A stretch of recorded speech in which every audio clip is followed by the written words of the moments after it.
Welcome back to Wealthy Living Conversations. I'm Lisa, your host and founder of Wealthy Living.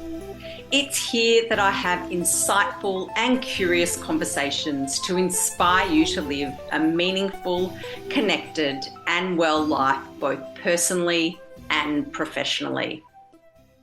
So we're living in the age of information and opinion overload. And yet, with all that noise, it's never been harder to know what's true. Discernment is about seeing through the noise in our relationships, in our choices, and even in the stories that we tell ourselves. It's the art of seeing clearly when everything around us feels loud and persuasive or emotionally charged. So discernment isn't about judgment. It's about developing our inner radar for what's true, for what's safe, and for what's aligned. It touches every part of our life, our health, our well-being, our connections, physically, mentally, emotionally, socially. And to discern well, we have to practice. And sometimes that means slowing down and pausing and reflecting before we react. And that's one of the reasons I've created a discernment series, which is a collection of reflective guides to help you explore this practice in real situations. Now, for more information on this, you can find a link in the show notes to join a mailing list to get more information as these guides are released. But today's conversation is with Nathalie Martinek, and she's someone who really embodies discernment and guides others through it, specifically with her Substack, Hacking Narcissism, where she explores truth, identity, integrity, and human dynamics with incredible depth and courage. Nathalie is a systems researcher turned workplace relational strategist and a creator of frameworks for relational clarity. And every single time Nathalie and I talk, which is quite often, we end up wishing we'd hit record. So today we are, and we're unpacking what discernment really looks like in the modern world, how we recognise it, how we override it, and what it costs us and gives us when we finally trust it. So welcome, Nathalie. Thanks, Lisa. It's good to be back with you to talk about some saucy topics. Yes, so good. I love our conversations. So you and I, we're often exploring human dynamics. We've done so for years. But this word discernment so regularly comes up in so many topics that we discuss. And you've written a brilliant Substack article on it, which I will link in the show notes for anybody who wants to read it. And you should definitely do that, along with all of Nathalie's other Substacks. But I want to start there. So how do you define discernment? Discernment is the ability to perceive the truth or what's true, even when it's inconvenient. And it's your ability to see the truth beyond your conditioning and the pressure to conform and deny reality. So it's the ability to perceive the truth regardless of what's going on in your circumstances and environment and the different pressures and tensions that you're experiencing. Okay, so can you take us to a moment when you realised that your, say, inner radar or your discernment was telling you something? Yeah, so I mean, there's different types of discernments, I guess, discerning what is factual, what is true information or true evidence versus, fake, fake evidence, or what a person is telling you, whether or not they're speaking truthfully, or expressing their ideal self-view or self-image that they're trying to convince you to believe in, because that's what they believe about themselves. So seeing that congruence between what they say and what they do. So always back to people. So I talk about discernment in relation to our interactions with others. So someone who was trying to, I don't know, work with me and convince me that we'd be a good fit because we have um, similar interests and some complementary expertise. And but I wasn't I wasn't convinced based on just that. And I had to ask, well, is it a good fit for me or is it a good fit for them? Are they going to benefit more from the collaboration with me than I will with them? So those are sort of the questions in my mind because something didn't feel quite right. So I had to challenge that a little bit. Mm. So when you say something didn't feel right, what did it feel like in your body before you had the language for it? I guess I feel tension in my stomach, in my like abdominal area, not the actual physical stomach, um, and in my jaw. So it's like my jaw gets a bit stiff, and I'm not always aware of it. But in this situation that I'm thinking about right now, that's what was going on. Just like a stiffness in my body. That's like this something is off Mm, with this person because it's yeah, I'm not buying into what they're trying to sell to me. mm, And I think the stiffness in my stomach is like mm, feeling pressured by someone who's, I guess, trying to take the lead in the interaction or the lead in the relationship to convince me of uh, that this is the right thing to do because they really want it. So I think these are all the things that I'm feeling, that pressure, the tension, and their desire to make this fantasy of theirs happen. mm. Yeah, and it's not always so easy, even when we feel those things. A lot of people, due to their internal patterns or emotional obstacles, they just find it really hard to trust their inner or own discernment. So that, they might feel those things but ignore them. What are some of those patterns or obstacles that make it so hard for people to trust their own discernment? Well, I think when you have these feelings, you don't know what they actually mean at the time, or you just, there's so much going on, you're not really tuning into what's happening in your physical body and the messages trying to tell you. And this has been cultivated for me through many years. Now that I know I feel this tension in my, abdominal area and in my jaw, I automatically know something's not right here. But Mm, that is the pattern I've come to recognize. Not everyone would have established that knowledge of themselves unless they've been screwed over enough times to that's the other thing about discernment. It comes about because you've been betrayed and duped enough times that you've had enough and you don't want it to happen again. That mm, shift in your thinking of what you're going to do. So instead of jumping into something that sounds good, because someone's presenting a compelling case for you to convince you to believe them and to take it on, you start to slow down and go, wait a minute, I need to think about this. And in that slowing down, then you might become aware of things happening in your body.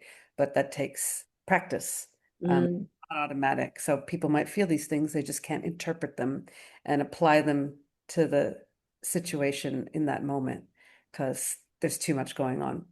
mm. Yeah, and in the fast life that we live, it's often that we're not slowing down enough in order to really tune in to what our body is telling us. And a lot of people I find, and even myself, many a times you can play tricks with your mind and convince yourself that it's that it's not off or that I'm imagining it. Yeah, we're very good at going into denial and deceiving ourselves. And why do we do it? That's the other thing. So what I talk a lot about in relation to discernment are authority. So who Mm, has the authority? Who is assuming the position of authority in an interaction?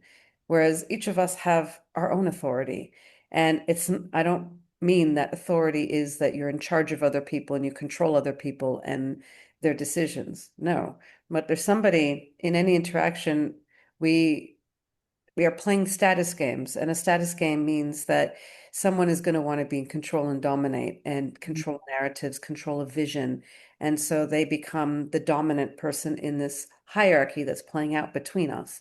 So they assume position of authority. And when we want to believe the thing that they're trying to sell us, because they're convinced it's the right thing, and we want to tap into that because we want to see it too, because it sounds really good, we are now deferring to their authority, not our own. So we have a tendency to do that. We just, align with the authority and ignore our own authority, or we don't even think about our own authority in that moment. What they're saying sounds really good, and it appeals to me, and it matches, it aligns with my own desires. So sure, I'll go for what they're telling me. It must be true because I want it to. Mm, So our desire for things, our own fantasies, can get in the way of our ability to pause and check, wait a minute, who is this actually going to benefit? And just because someone believes strongly in what they're saying doesn't mean it's true. Doesn't mean they have the capacity to execute or to, manifest the things that they believe, or they're telling you that they're going to be able to do. They believe in it strongly, but that's not the same thing as being able to do it. But mm, we don't see that in the moment. We tap into the fantasy and align with the authority figure, who is the more powerful person who can give us, we think, the thing that we want. mm. Yeah, we do. It's so common, whether it's in personal or professional relationships, where we outsource the power. Hmm. Yeah, Yeah. we commonly do that. Um, and of course, there's lots of explanations for it developmentally. We're looking to please a parental figure, want their validation and acceptance and approval. And so we tap into that in those moments that, kind of primitive or immature needs versus, wait a minute, they're wanting something from me because I've got something. I've developed something through my own labor and efforts that is important and valuable to them. But they're trying to make themselves seem as the more valuable person or thing that I should want. So Mm. you can call that manipulation. Not always manipulation, because again, a lot of people don't know this is just their normal way of relating. They don't know that what they're doing is kind of manipulative, but it's only manipulative if you buy into it. It's not manipulative if you don't. Yeah, that's a good point. Yeah. So you write about, when you sort of talk about the struggle of with discernment, you write about something called anticipatory guilt. That Mm. we feel guilty before we even question something. Why Yeah. do we do that? And can you talk a bit about that? Yeah. So as a term, I mean, it's not my term, but just putting two words together, the guilt we tend to feel when we let people down. And it's the anticipation of letting somebody down while dealing with the pressure to have to please them or appease them. So I'm already feeling guilty about not complying or not going along with what that person, with that authority figure wants from me. So that creates my own mechanism of denial, deception, and doubting myself, and the things that aren't going to help me, because I'd rather feel crappy about myself than Mm, let that person down, let that authority down, because I've come to believe that what they have to offer will be good for me. It might elevate me, it gives me power, and I'd rather shut myself down than let that person down. So it's even before I've given my decision not to work with them, I'm already feeling mm. guilty. And in personal relationships, that works the same way. Yeah, personal, any sort of relationships. Yeah. So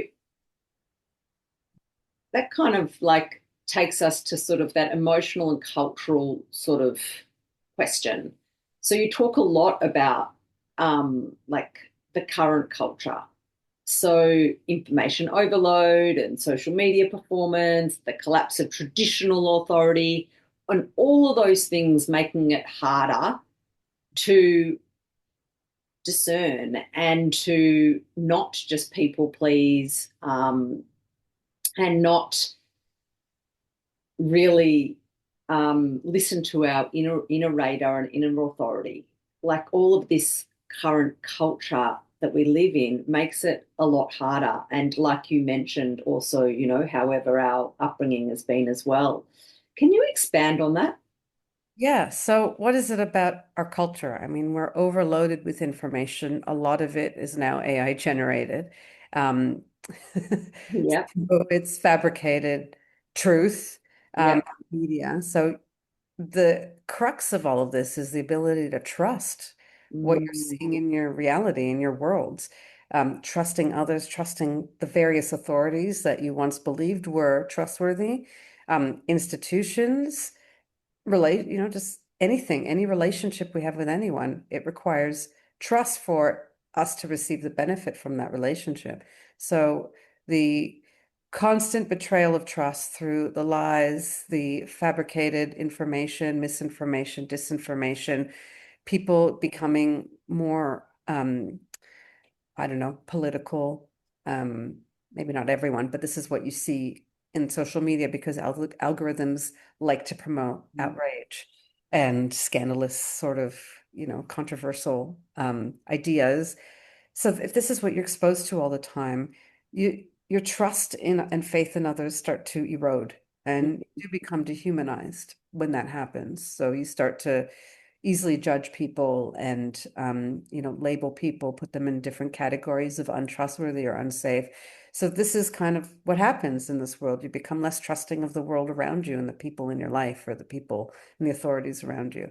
So it affects your ability to discern what is truth Mhm. because you have to work out, well, what's a trustworthy source? And I have to trust myself in order to be discerning.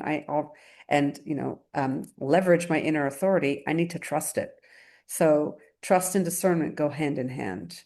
And we have to work harder because we are bombarded with so much fake information and fake versions of reality that you have to keep checking. Is what I'm seeing real? Am I the crazy one? Am I the sane one?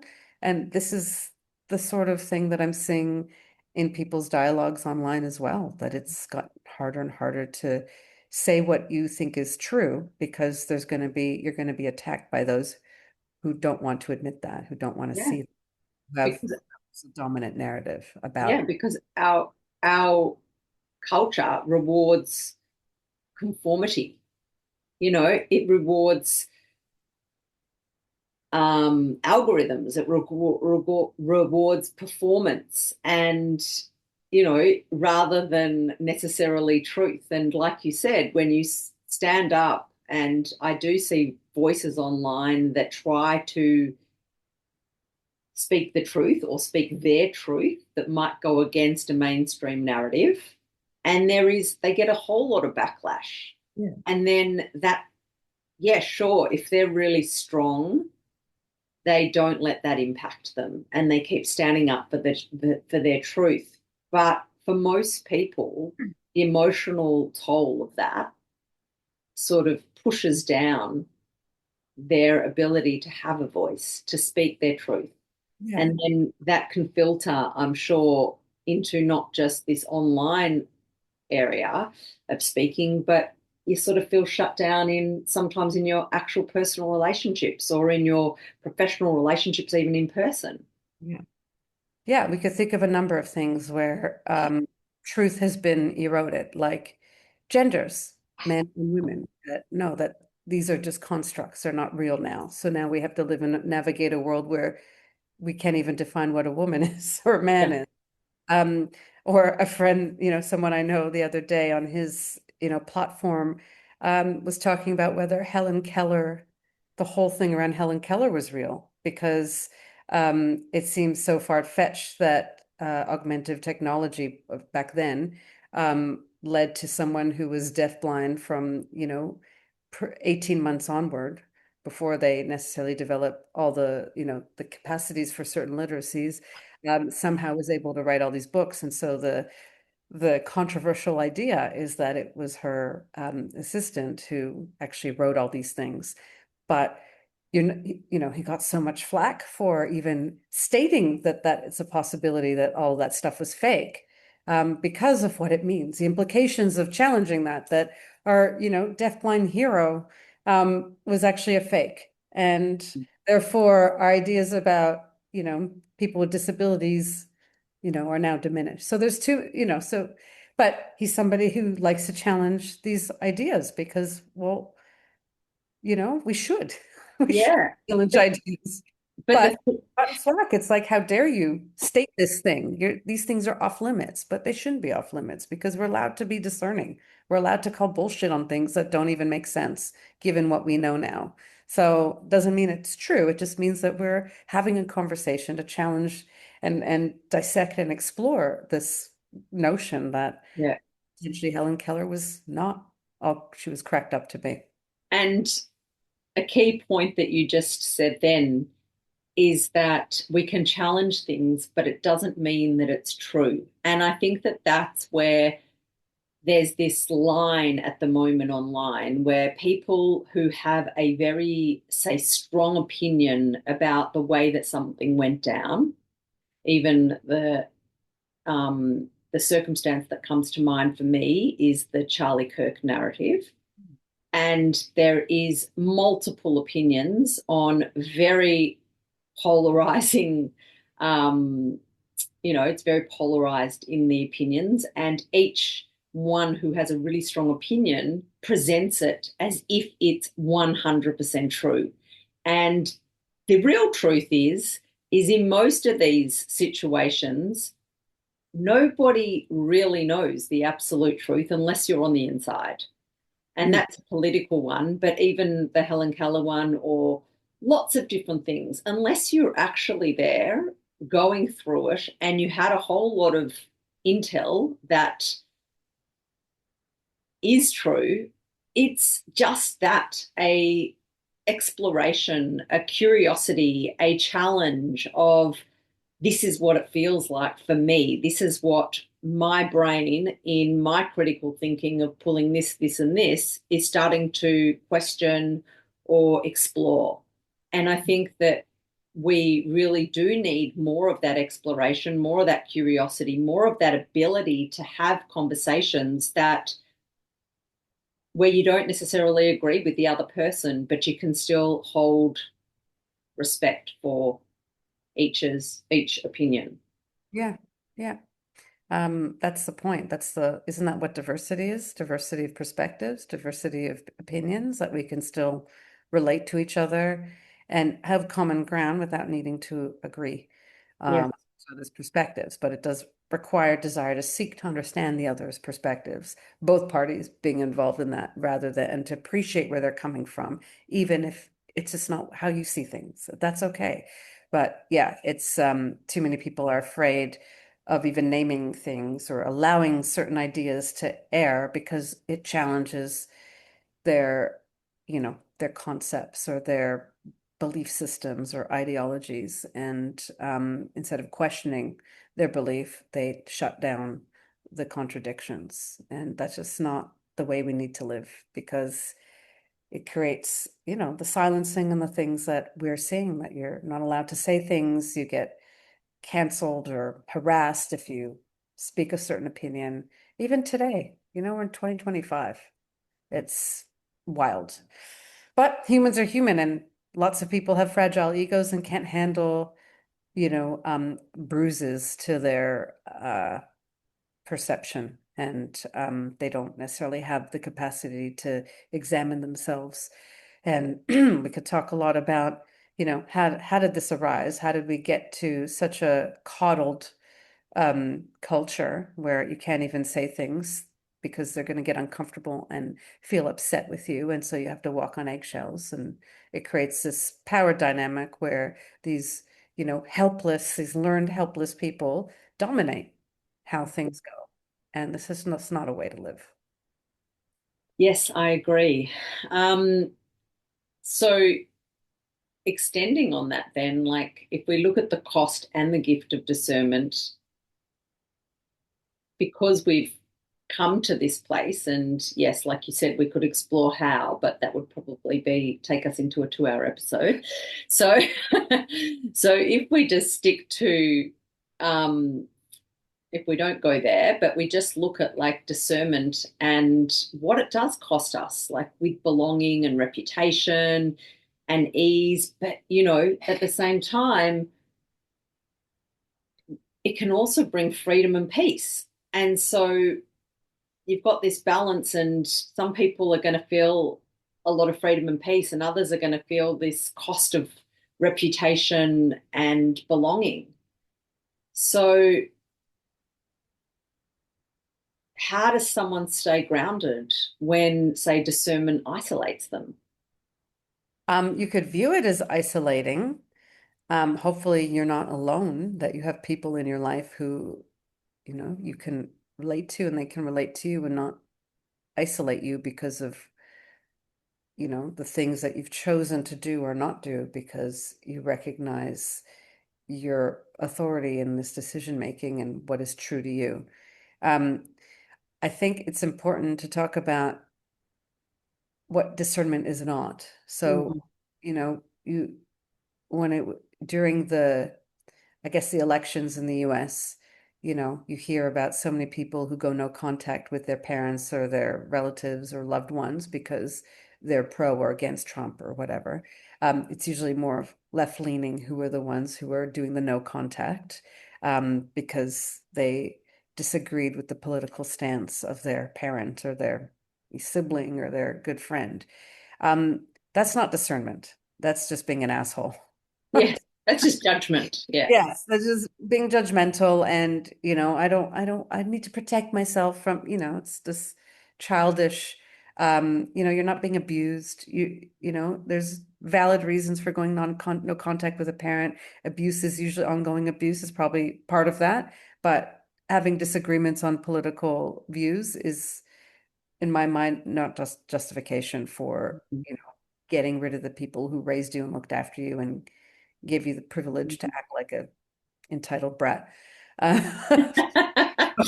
But it does happen a lot with friendships as well. So whether yeah, it's, whether it's for a political reason, and it's often lately been around a lot of political reasons, whether it be election, whether it be war, whether it be, all of these different things where um, people do end up feeling isolated because people cannot continue interacting with people who do not align with their values. And it is hard because at the same time, being discerning might be reflecting about your own values and also reflecting on whether if this person has such different values around a certain thing and it holds a really dear place for say the other person, how do you then keep the connection and feel differently? yeah. It's hard when you discover something about the other person that you realize exposes the diametric difference in your value system. But again, is it leading them to act out in a certain way that is incongruent with the values, or is it just the belief that makes you think that you have different, you no longer have these shared values or have different principles? So, That's a good point.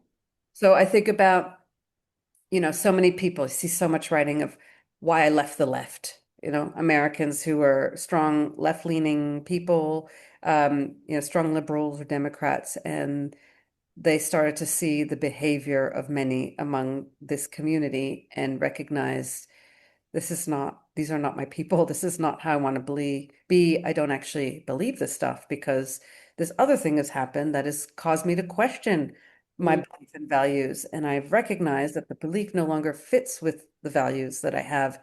And I believe I don't need to be part of this group. So that's discernment. So you decide I no longer want to be Democrat, liberal, whatever, aligned with this faction or cult. So you have to leave it. So you have friends there. And because you've recognized you no longer share certain values, you're less inclined to want to spend time with them because you're seeing more and more of the difference. You're seeing a little bit more of the crazy potentially of their behavior, or the immaturity around their reactions to certain things. So you start to distance yourself. So that in itself can become isolating, but you're going to something else because you're Yeah, seeing reasonable people. So you're aligning more with the people that you now realize express the values in the way that align with you or congruent with your principles. So it can be isolating, especially if those friends that you're leaving behind notice that you're not spending as much time with them, that you're distancing yourself. So they start to make you feel guilty, they shame you, and all the things that happen when you leave any sort of group, because of the implications for them. They start to feel rejected. What's wrong with us? But they never voice it. They make you the problem. So in that experience, it can feel quite isolating, but you're discerning what is more correct for you now, given your growth, your development, the things you've come to learn and understand, the questioning process that you've gone through to air out your doubts and examine your values and all the things. You went through a process. That allowed you to arrive at this new place of knowing, which is different to where you started. So it will require this coming out of a group think or a cult type of mentality. But the mistake is people go from one to the next. That's what I was just about to Yeah. call out. So they're not being discerning about what's driving them to the next thing, Yeah, because it's like, I just need my people. I don't want to feel alone, versus I'm going to withdraw myself and be politically homeless for a while because I don't, the things I'm seeing there could easily be seen in the other side. And totally. so I need to just like not align myself with anyone, because I need to figure out who the hell I am and what my identity is now in the absence of those relations and that identity that I had before. Yeah.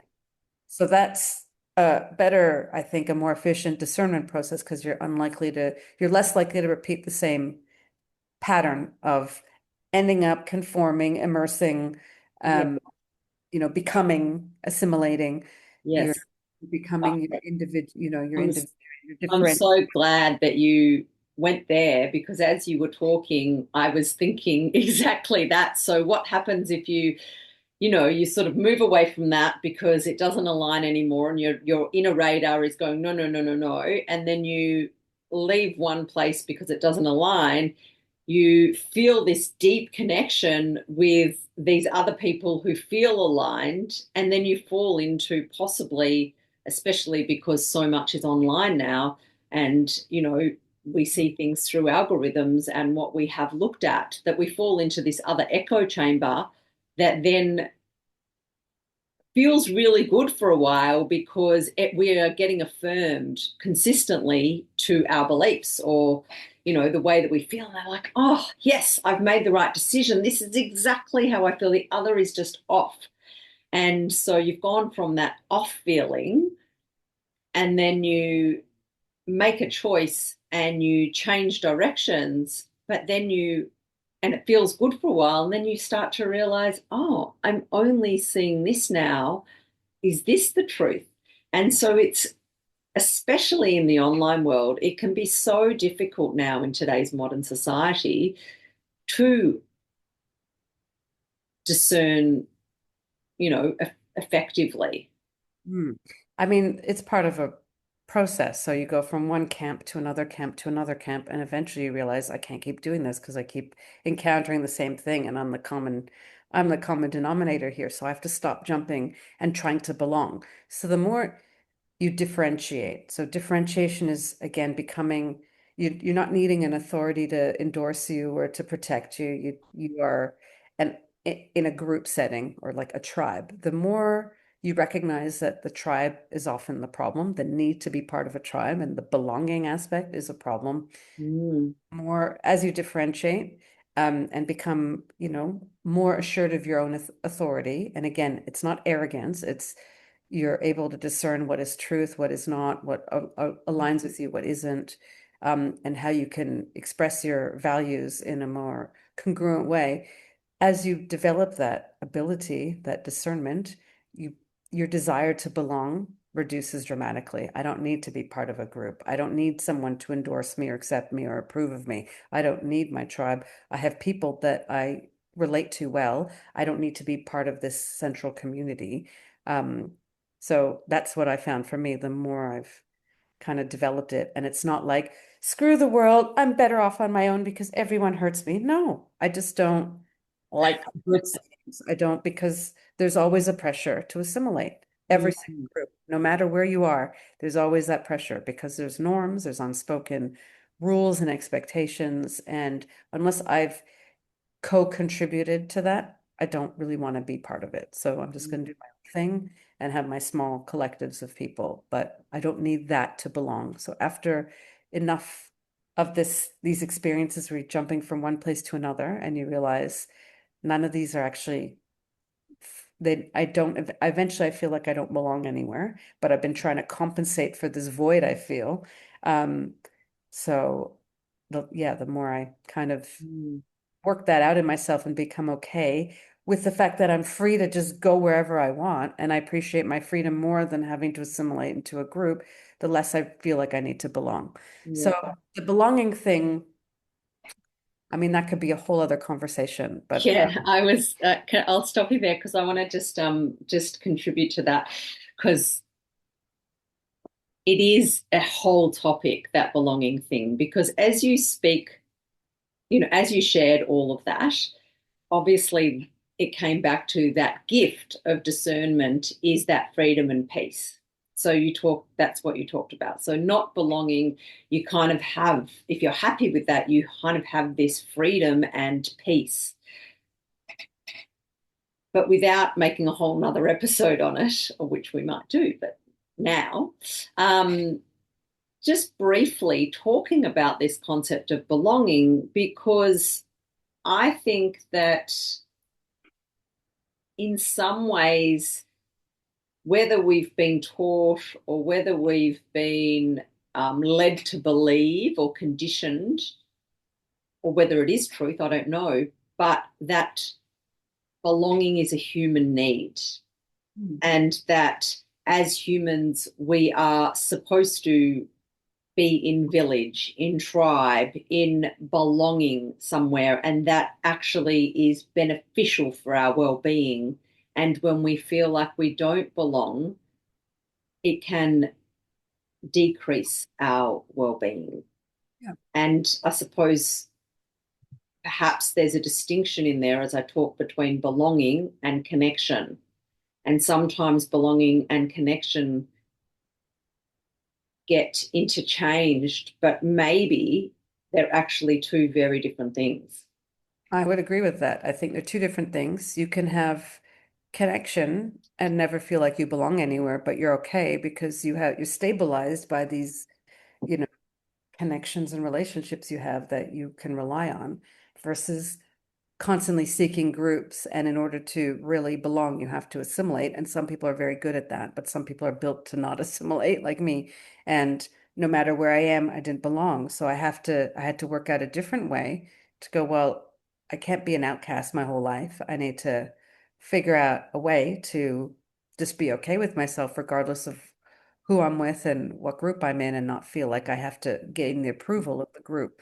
So again, that comes with maturation, and a desire and the realization that having strong connections with people where there's deep, relational currency, where we could trust each other, we can challenge each other, we can repair, ruptures when either of us hurt each other.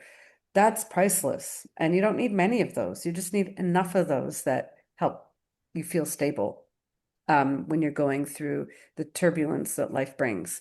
Mm. So yeah, I think but in order to get to connection, you might have to do the belonging thing. I just think the belonging thing, like you said, is conflated with connection. And like you see workplaces, you can belong here. We want to create belonging. Like, I don't want to belong in my workplace. I just want to do my job.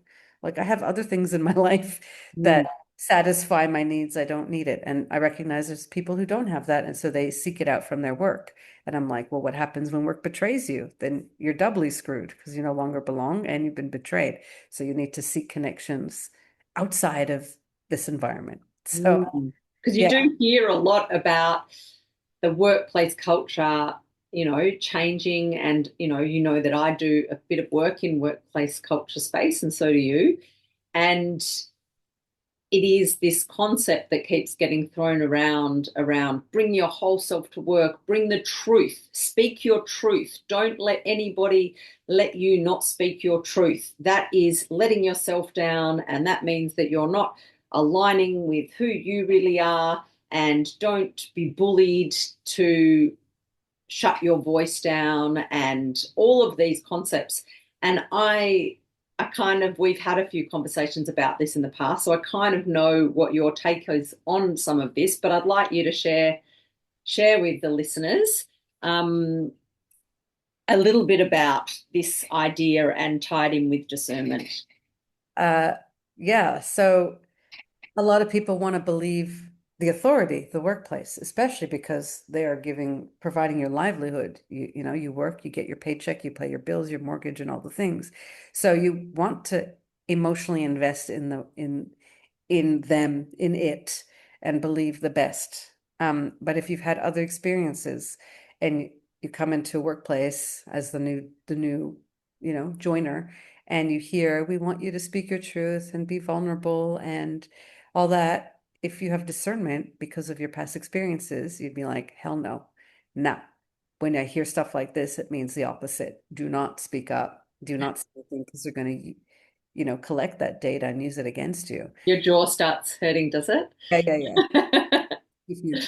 Yeah. So it's like, why do you want me to speak the truth? Why do you want, oh, because we want you to belong. We want you to feel at ease. There's no wrong opinions. There's no wrong perspectives. And I'm thinking, well, my previous workplaces where that's been said hasn't been true. So why should this one be different?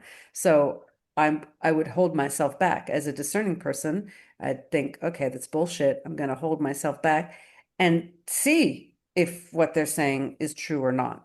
So I'm just going to suspend my belief, but I'm not going to do what they say. I'm going to check it out first.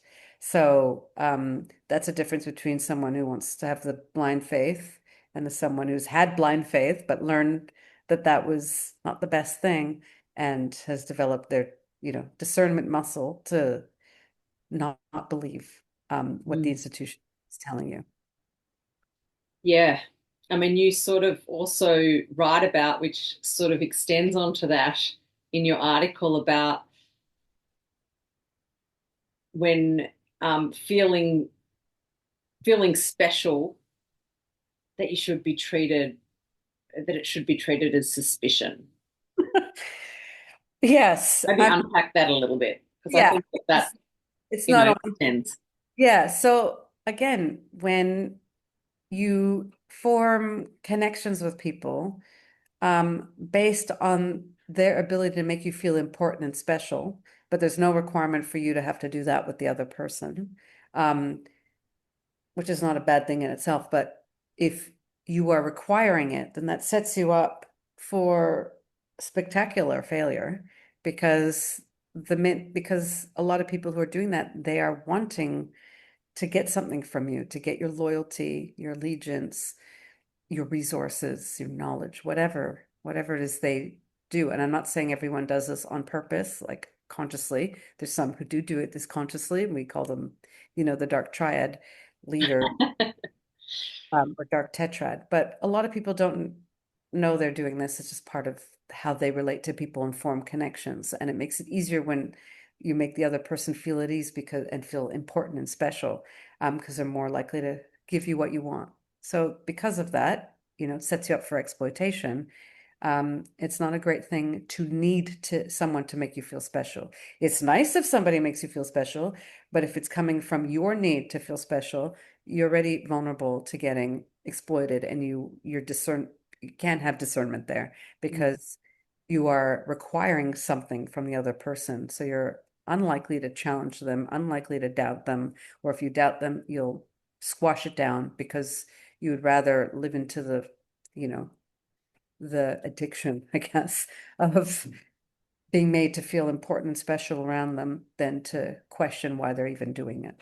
Yeah, and I'm imagine that gets played out with new employees in a workplace, with people, even when you move from one group to another and you're a newcomer, like I'm sure it gets played out in a lot of different circumstances where you are vulnerable to, I suppose, being treated like you're special, but, and then you lose that inner radar or that discernment.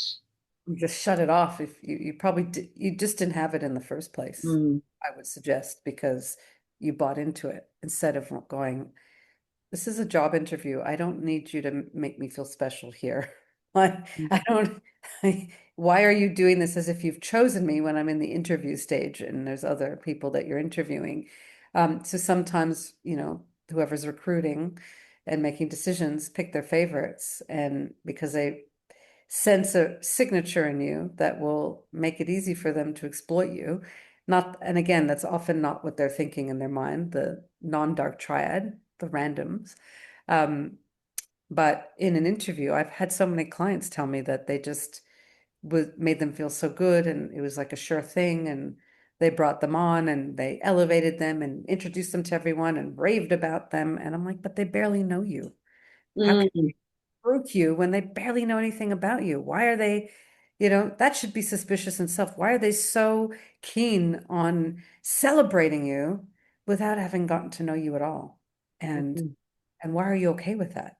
That would make me uncomfortable, because the humble part of me would think I need to earn that. I have to prove that somehow. Um, Not because of my past accolades or whatever category this person has put me in, that seems to make me this amazing person in their eyes. I They need some evidence. Why aren't they getting evidence? Why are they celebrating me? So that the scrutiny comes in because I'm being discerning. I Mm. don't want, and because I don't need that specialness from somebody else. But those who don't, I recognize there's lots of people who do need that to feel good and confident. And they fall into these traps. And 100% of the time, my clients, when they've said to me, they were favored right away, they became the scapegoat. I'm like, yes, because you have nowhere to go but down. Yeah, and it is a tricky situation because the truth is that most people want to feel valued and outsource that value to other people for their own worth. Yeah. And even when we might be aware of how important it is for to feel your own value and nobody else's opinion should impact your value and your worth, and it should be an internal thing. Yeah. No matter how much we can intellectualize and know that, you're unique. You're solid. And you've obviously put in a lot of hard work to get to that place. But I think for most people, they don't have that real core stability. And so they do outsource a lot of that. And when you go to a place, everybody does like to feel loved and like they're doing a fabulous job and that everybody loves them and they're included and that they're going to have greater opportunities and greater possibilities and all of those feelings that feed our physiology, not just our it's not just a belief system or a self-worth system. It actually impacts our physiology, like it feeds endorphins and all of these dopamine. Then in a society where we're full of dopamine addicts, it's Yeah, you do. We all need that. We all need to be celebrated from time to time. It's good when others see the value in us. We need that feedback from others. Um, but it's more meaningful to me from people I have connection with than some person who barely knows me. mm, It doesn't carry as much weight compared to the people who have come to know me, have seen evidence of whatever it is that they think is valuable, and feed that back to me. Not because they're trying to get something from me, but because they know it's something they feel they want to gift that to me, and because they mm, love me and admire me and all that stuff. And I would do the same. So it's who it's coming from. Again, discerning, is this coming from some random person who barely knows me? Um, it carries different weight than someone who I have a stronger connection with. Like, you know, there's, and this is murky ground as well, because, I write on Substack and on LinkedIn, and, people come across my work and they're going through a tough time in their life, and something they've read really resonates with them. And it just gives them a new insight or gives them relief, and they tell me about it. And so that means a lot to me, because it tells me what I've done has had an impact, a beneficial impact from the words they're telling me. That's meaningful to me, but it's not about me. It's about the words that I've put out and the fact they've encountered it. And those reinforcements are good for me because it tells me, okay, my work has value and people are encountering it. It's helping them. I'm going to keep going. So it gives me strength to keep going, but I'm going to do it anyway because I firmly believe in what I'm writing about, what I want to put out there. But those occasional, inputs help me. They just encourage me and give me, reminder that it's working, keep going. Yeah, well, I think it's data in the end, isn't it? It's intel that's helping you or leading you into your further direction of your further writing. Yep, this one lands or this one doesn't land. And I suppose it gives you the motivation to go in a particular direction if it feels like you're landing with people and it's actually having this positive impact. Yeah. So these are like the informal connections, I guess, versus the formal connections that I have with like you and other people. And so it's just nice to get that input from others, and it's nice to give that input to others. Mm. Um, and because we don't live in a bubble. But then it, if you rely on it to feel good about yourself, then it becomes an addiction. So you start doing things to gain that approval. And it's not a bad thing in itself, but it puts pressure on you and on the things that you're putting out there to have to deliver in a certain way. And Yeah. it just changes the intention a little bit. And so that's how people lose discernment if they've had it, because they become addicted to the power or the status, Or the that validation. validation that they're given, and they're doing it for that versus doing it because they were internally motivated and their inner authority was saying this is what to do versus an external authority, anointing them with importance because of what it does for them. Yeah. I mean, I do love that. I do love what you said before around how for you, how your people that are close to you that really know you, how they feel is more important than the feedback or, or how other people are viewing you that don't know you so well. And there's so much gold in that. And I think that so often we forget we forget that and the importance of that because we're in a world, especially with social media, where people are relying on so many people get their fuel and their energy from comments or positive comments or likes from strangers. Like you've personally invested in me and I've personally invested in you. We've been friends for 10 years, Yeah. we've traveled with each other through good and bad times and everything in between. There's an investment in Yeah. this relationship. So it's going to matter to me more what you think and what you tell me than some person who barely knows me. Yeah. And so, but we can get so slighted by negative comments on our stuff by strangers and anonymous people. Like, why? They're nobody. They conjured an image, a perception of me, a negative one, and have, reacted to something I've said and responded in bad faith. Well, I don't care about them. That's on them. That's nothing to do with me. But we could take it personally, but who are they?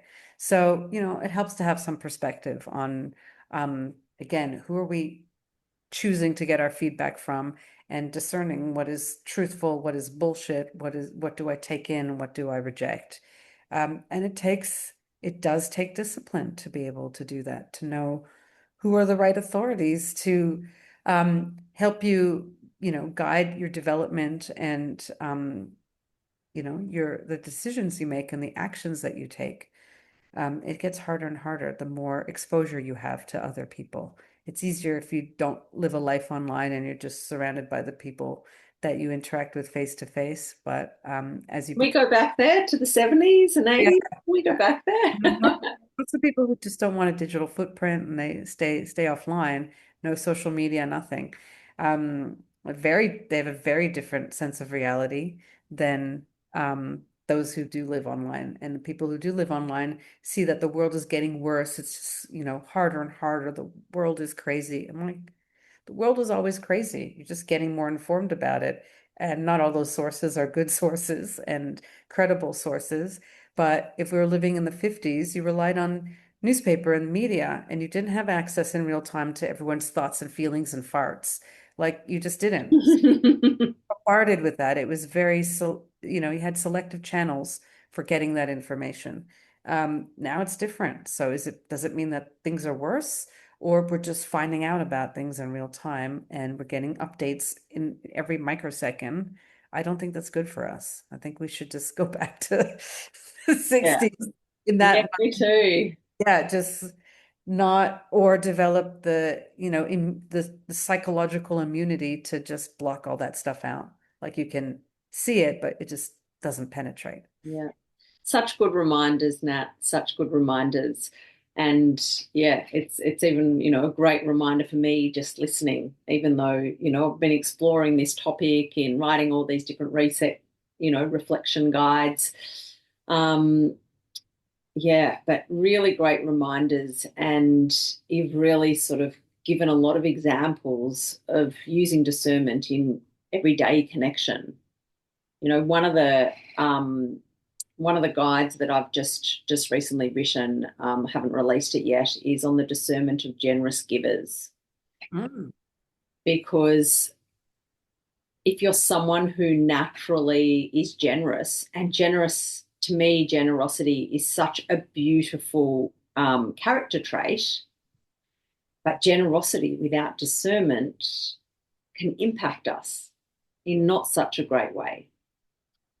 And I know that I've been there in a number of ways, and I'm sure you have, and a lot of other people have, and whether it's in a personal or professional capacity, when we give and we give a lot and we don't have the boundaries, and then we give blindly and we're thinking that it's really good, that we're being a really good person in doing so, um, it can lead us to a path of resentment or feeling like the reciprocity is not there.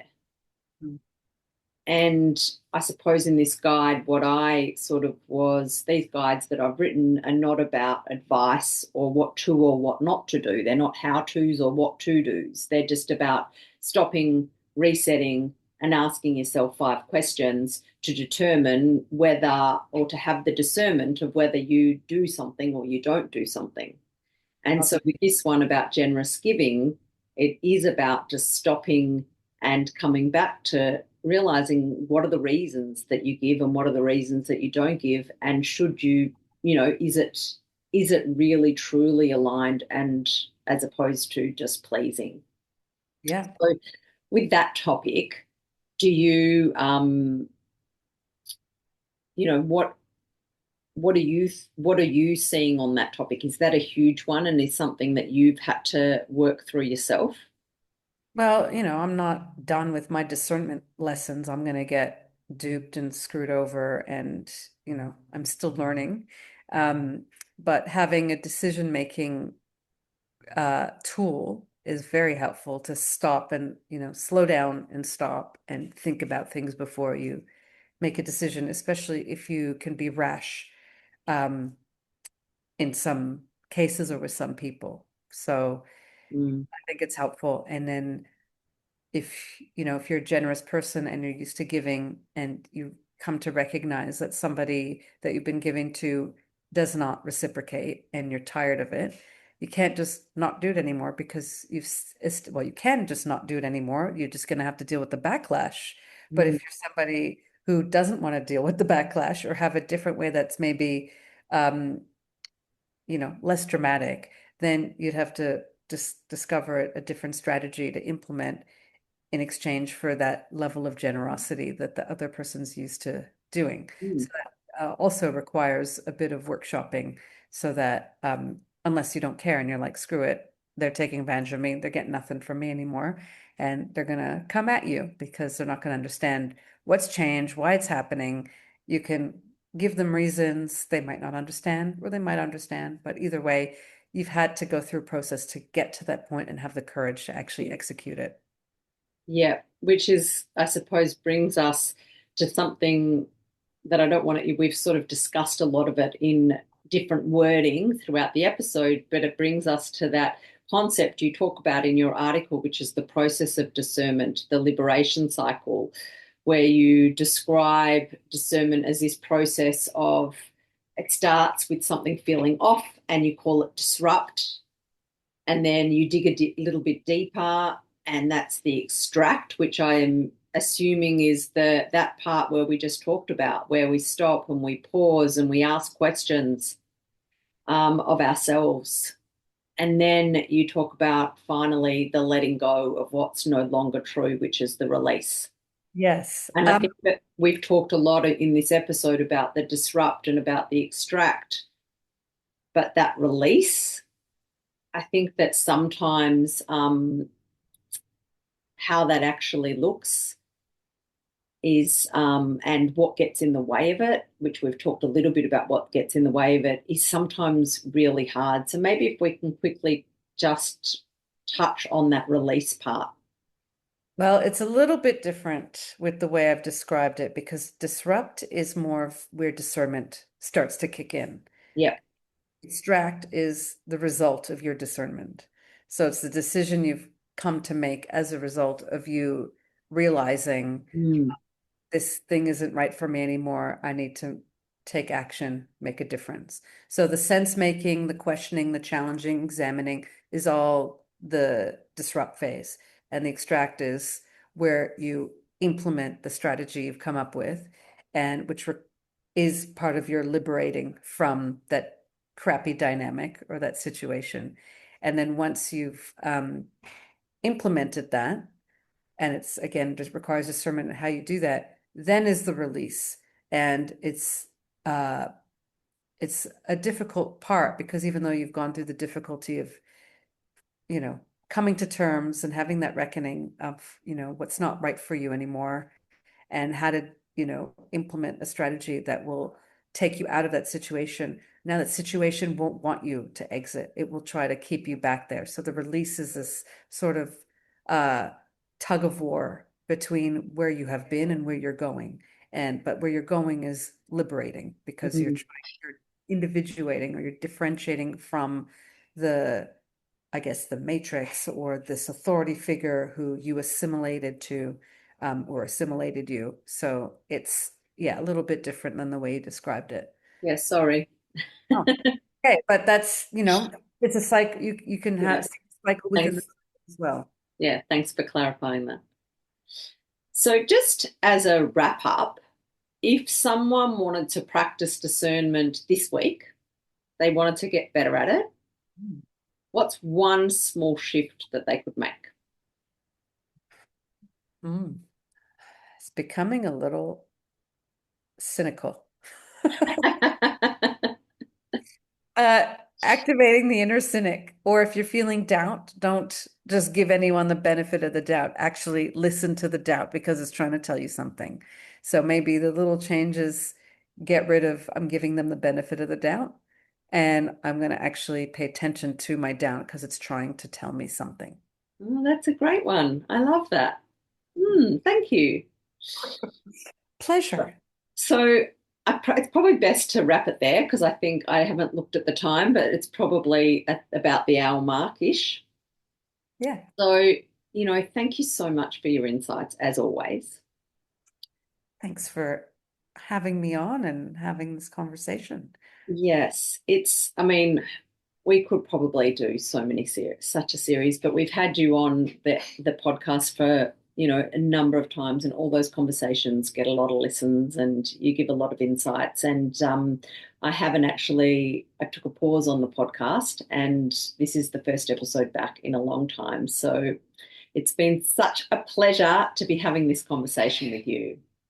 Thank you. And I just love how you always bring them back to connection. It's about connection. Connection is medicine, that we're all trying to do that.